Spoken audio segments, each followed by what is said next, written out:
Hello à tous, bienvenue dans ce nouveau Vlogmas et je pense que c'est une des vidéos des Vlogmas qui m'excite le plus puisque je vais vous parler des sorties de 2025 dont j'ai trop hâte. En fait, il va y avoir deux parties à cette vidéo. Une partie de vidéo, donc une vidéo où ça va être donc les sorties soit de livres connus, soit de livres dont je vous ai déjà parlé, des romantaisies que tout le monde attend, il n'y a pas que moi, que tout le monde attend. Donc ça va être aujourd'hui et une autre vidéo en fait que j'ai eu envie de faire justement en regardant les sorties sur Booknode. Donc j'étais sur Booknode et je faisais toutes les sorties du début d'année, donc de janvier jusqu'à juin. Et en fait je suis tombée sur des pépites qui vont sortir en français, des pépitas.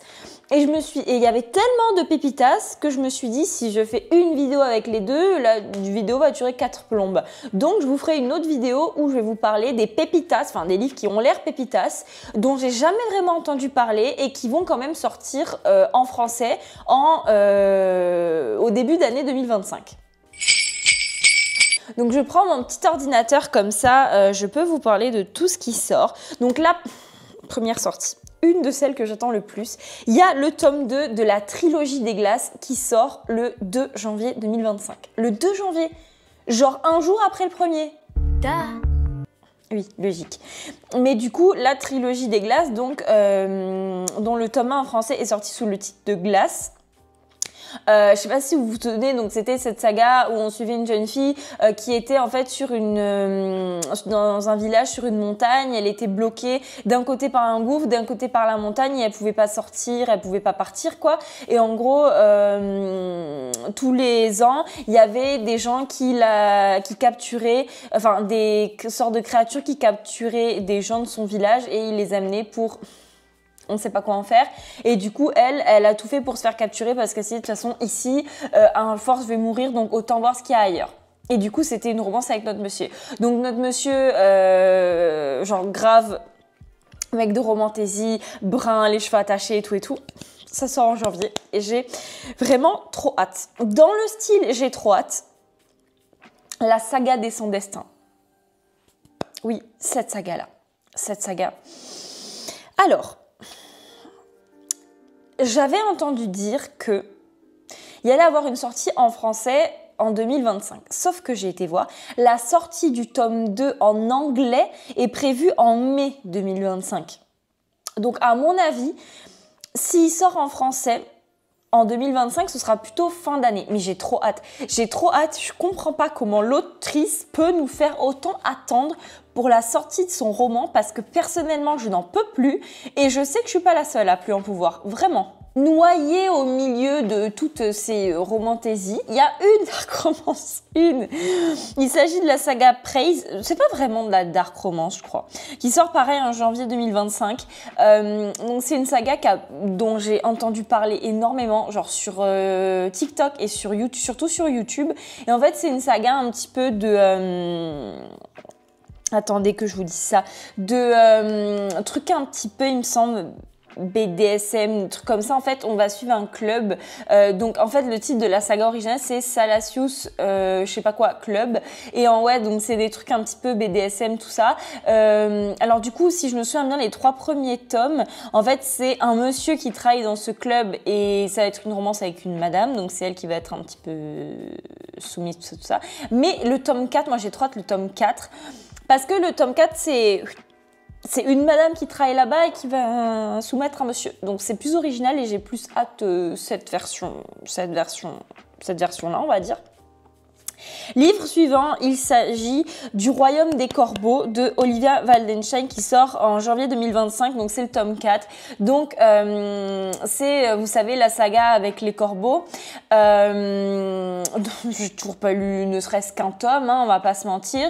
Mais en fait, depuis que j'avais écouté une vidéo de Nina Quill qui disait que le tome 1, elle l'avait trouvé bizarre, qu'après elle avait adoré la saga mais qu'elle l'avait trouvé bizarre, j'ai pas trop envie en fait. Il y a plein de livres que je vous présente en fait dans la liste et en le voyant que le tome je ne sais pas combien sortait, je me suis dit on serait peut-être temps de la lire à l'occasion. Hein. Là par contre, oui. Je suis toujours pas lu le tome 2, mais il y a le tome 3 qui sort. Du serpent et du descendant de la nuit en janvier, pareil. J'ai trop hâte, j'ai trop hâte. En plus, je pensais que c'était une duologie, moi. Je sais pas pourquoi. Donc, j'ai été encore plus contente de découvrir qu'il y avait un tome 3. Et j'ai toujours pas lu le tome 2 alors qu'il est sorti en novembre. Mais j'ai toujours pas lu le tome 2 et qu'il était sur ma liste des livres à lire, enfin des romances à avancer. Donc bon. Voilà. Du coup, il sort en janvier. Donc, enfin, c'est tôt en plus. Donc, je pense que ça va faire des heureux. Il y a aussi, pareil, dans les autrices très connues, le tome 4 des Territoires Alpha de Shannon Meyers qui sort, donc c'est Emprisonné par le destin. Et c'est le tome 4 de la saga Enlevé par le destin qu'il faut que je lise absolument parce que pareil, autrice super connue, livre super connu, tout le monde aime, tout le monde en parle. Donc, et en fait, voilà. Le problème, c'est que c'est ça. J'ai l'impression, je sais pas si ça vous le fait, dites-le moi s'il vous plaît dans les commentaires, dites-moi que je suis pas toute seule.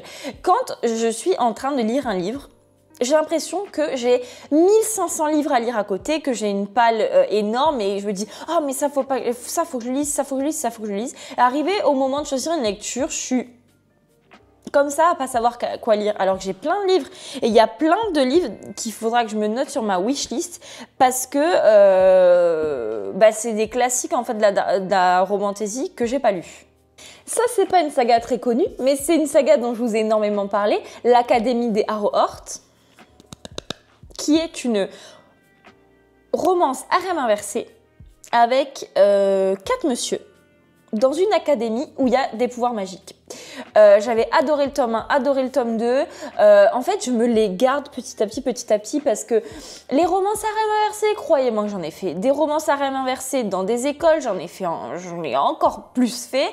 Mais vraiment, c'est une de mes sagas coup de cœur de l'année et c'est le seul coup de cœur que j'ai eu cette année en harem inversé. Et pourtant, j'adore ça.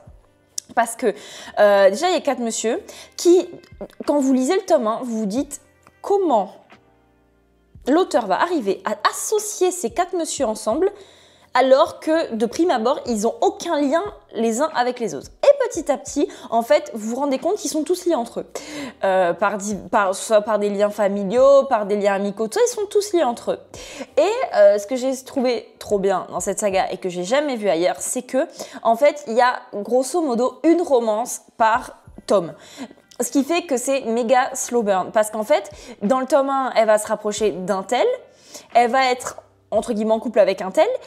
Le tome 2, elle va se mettre en couple avec un autre en plus. Et en fait, c'est tout le temps comme ça. Il y en a un qui se rajoute à chaque fois. Et c'est super slow burn parce que même si on a des romances déjà avec les autres, on veut quand même qu'elle arrive à avoir les 4 en même temps puisque c'est le concept. Et ensuite, au tome 2, du coup, elle a que 2 romances. Et j'ai trop hâte les tomes suivants pour qu'il y ait plus de romances et voir comment elle va se rapprocher avec les autres. Parce qu'en fait, il y a un rapprochement différent et une relation différente avec chaque garçon. Et je trouve ça vraiment bien fait parce que dans les harems inversés où il y a tous les garçons qui arrivent d'un coup, en fait, on se perd, on sait plus qui est quoi, qui est où. Et en fait, là, ça nous permet vraiment de nous focus sur un garçon en même temps, ce qui fait que on les connaît mieux et du coup, personnellement, j'aime mieux. Il y a également le tome 3 des Territoires... je me suis trompée de ligne. Il y a également le tome 3 du Royaume des mensonges de Stasia Stark, donc le tome 3, donc c'est une couronne si froide et lourde. J'ai toujours pas lu cette saga. Pareil, il serait peut-être temps que je m'y mette. Et ça sort en mars. L'Académie d'Aurore, c'est en février, et ça sort en mars. Pareil, une romantaisie, une saga dont je devrais peut-être m'inquiéter de lire. Il s'agit de la saga La guerre des cœurs égarés, le tome 3, le choix du cœur de Carissa Broadbent. Donc en fait, c'est le tome 3 de la saga Les Braises de la guerre. Pareil, ça sort en mars et je n'ai toujours pas lu cette saga. Voilà. Mais vu que j'ai adoré Carissa Broadbent dans son autre saga, je me dis qu'il n'y a vraiment aucune raison pour que j'aime pas celle-là. Ah, par contre, j'ai hâte. Je trotte. En avril sort le tome 3 de Witchwalker en français. J'ai trop hâte, donc Le Faucheur de sorcières, faut que je lise. Le tome 2 qui est sorti, il me semble, il n'y a pas longtemps, il me semble qu'il est sorti en novembre.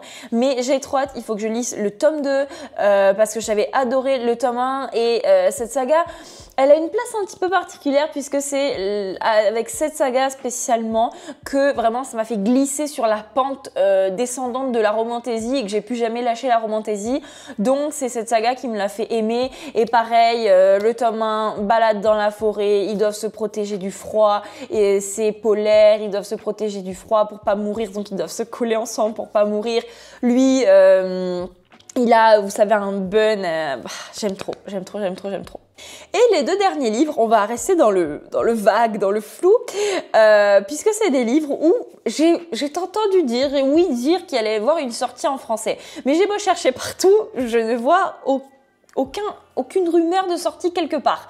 Donc, je vous le dis, vous prenez l'information, vous faites ce que vous voulez, mais n'attendez pas le truc non plus trop avec assiduité, parce que pour l'instant, il n'y a pas de nouvelles. Le premier, il s'agit de Quicksilver. Donc, c'est sûr, ça va être traduit, mais c'est sûr, les 2 vont être traduits. Donc, Quicksilver, qui est la romantaisie qui a démonté TikTok, démonté YouTube, qui a tout démonté en cette fin d'année 2024, qui, à mon avis, aura sûrement gagné les Goodreads Choice Awards 2024 parce que bon, tout le monde en parle, tout le monde est à fond là-dessus. Mais I'm waiting parce que pas de news. Et pareil, dernier livre, du coup, c'est When the Moon Hatch. Pareil, the same.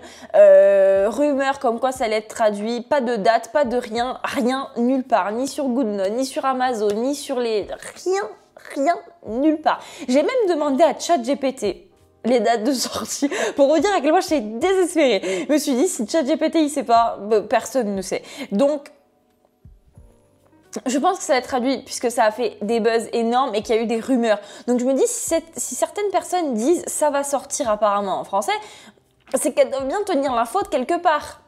Donc écoutez, j'attends avec impatience, surtout que Quicksilver en fait, chaque fois je me dis non mais attends qu'il sorte en français, comme ça tu comprendras toute l'histoire et tu le liras plus rapidement parce qu'en anglais je lirai moins rapidement, peut-être que je comprendrai pas tout et tout, mais à force d'attendre la sortie, en fait, je suis à 2 doigts de me le lire en anglais parce que j'en peux plus, parce qu'il a l'air trop bien et que en plus la couverture et le monsieur sur la couverture, ça donne trop envie parce que le monsieur il a l'air trop intéressant en fait. Du coup, voilà pour les sorties que j'attends trop, j'attends trop ces sorties en 2025, puisque les 3/4, c'est des romantaisies connues ou des suites de romantaisies dont je vous ai déjà parlé. Il y a forcément, pas que des romantaisies, mais vous voyez que je suis dans ma romantaisie era depuis quelques mois. Hein. Déjà, ça dure. Moi, Rêve inversé aussi, dont j'ai trop hâte. À mon avis, ça va être dans les coups de cœur. Je vous ferai bien sûr la partie 2 sur les pépites, les pépitas que j'ai découvert du coup dans les prochaines sorties sur Booknode. Parce que là, à mon avis, il va y avoir de la pépitas. Surtout en janvier, il y a énormément de sorties et il y a l'air d'avoir de la pépitas. J'espère que ce vlogmas vous a plu et jusqu'à demain, je vous dis ciao!